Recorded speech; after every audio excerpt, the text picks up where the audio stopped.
আমি ব্রাত্য বোস এখানে আছে, আমি বলবো যে তাকে একটা টাইম টেবিল তৈরি করে এসবগুলো থেমে যাক, পুজোটা হয়ে যাক, তারপরে আমরা নির্বাচনগুলো আস্তে আস্তে করিয়ে দেবো। কসবার ল কলেজে ছাত্রীকে গণধর্ষণের ঘটনার পর কলেজে কলেজে ছাত্র সংসদ নির্বাচনের দাবি জোরালো হচ্ছে। রাজ্যের বিরোধী দলগুলির দাবি, দীর্ঘদিন ধরে সরকার কলেজ ও বিশ্ববিদ্যালয়গুলিতে ছাত্র সংসদ নির্বাচন না করানোর ফলেই শিক্ষা প্রতিষ্ঠানগুলিতে জাঁকিয়ে বসেছে প্রাক্তন ছাত্রনেতারা। তথাকথিত প্রভাবশালীদের দাপটেই নৈরাজ্যের পরিবেশ তৈরি হয়েছে শিক্ষা প্রতিষ্ঠানগুলিতে। কলেজ এবং ইউনিভার্সিটিগুলো কন্ট্রোল করছে মূলত তৃণমূলের গুন্ডারা, তোলাবাজরা, ধর্ষণকারীরা, এবং এদের প্রত্যেকের বয়স 30 ঊর্ধ্ব, কেউ কেউ 50 ঊর্ধ্ব আছে। টিএমসিপি নেতা থাকার কলেজের 10 বছর পরেও তারা কলেজকে শাসন করে রাখে, ক্যাম্পাসের ভেতরে একটা গুন্ডাতন্ত্র, একটা মাস্তানতন্ত্র তৈরি করে রাখে। ক্যাম্পাস গণতন্ত্রকে ক্যাম্পাস গুন্ডাতন্ত্রে পরিণত করা হয়েছে এই গোটা সময়কাল জুড়ে। আরজিকর কাণ্ডের পর গত বছর তৃণমূল ছাত্র পরিষদের প্রতিষ্ঠা দিবসে কলেজ বিশ্ববিদ্যালয়গুলিতে ছাত্র সংসদ নির্বাচনের প্রতিশ্রুতি দিয়েছিলেন মুখ্যমন্ত্রী। কয়েক মাস আগে 2025 সালেই ছাত্র সংসদ নির্বাচনের কথা শোনা গিয়েছিল শিক্ষামন্ত্রী ব্রাত্য বসুর মুখেও। কলেজ নির্বাচনগুলোরই ভাবনা চিন্তা রয়েছে প্রথমে, সেটা কি মানে এবছর না পরে? এবছর।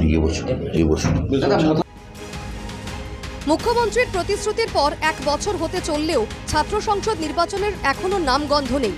তথ্য বলছে 2014 সালে শেষবার রাজ্য জুড়ে সামগ্রিক ছাত্র নির্বাচন হয়েছিল।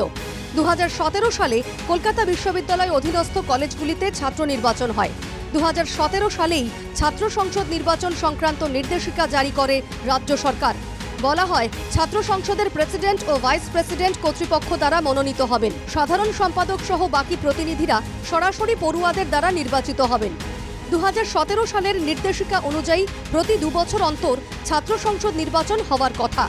অথচ এরপর 2019 সালে প্রেসিডেন্সি বিশ্ববিদ্যালয়ে নির্বাচন হয়।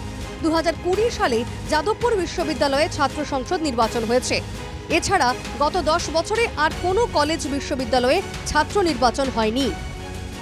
মুখ্যমন্ত্রী চান, শিক্ষামন্ত্রী চান, অভিষেক চান নির্বাচন হোক, কিন্তু এমনভাবে কিছু ক্যালেন্ডার এসে যাচ্ছে, করোনা গেল, তারপরে এমন কিছু এলো, ফলে সেই জায়গাটা একটু পিছিয়ে যাচ্ছে। যখনই সেটা করতে যাওয়া হয়, নয় সামনে পুজো, বর্ষাকাল, হ্যান ত্যান, ফলে একটা চেষ্টা হচ্ছে যত তাড়াতাড়ি সম্ভব করার।